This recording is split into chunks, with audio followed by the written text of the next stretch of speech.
เกิดมาตายเป็นทุกข์นั่นพุทโธ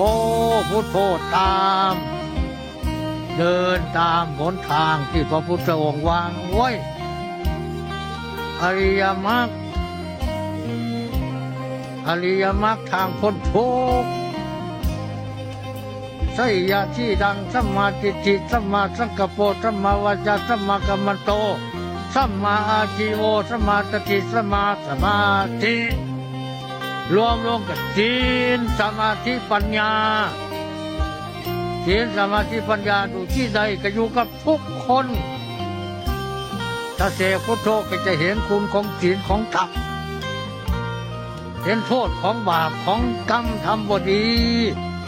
มีนิโอตปธรรมพุทโธพนบอกลายชั่วกลัวบาป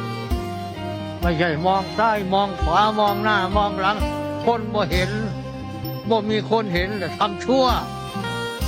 และตัวเป็นอะไรล่ะตัวไม่ใช่คนเหรอ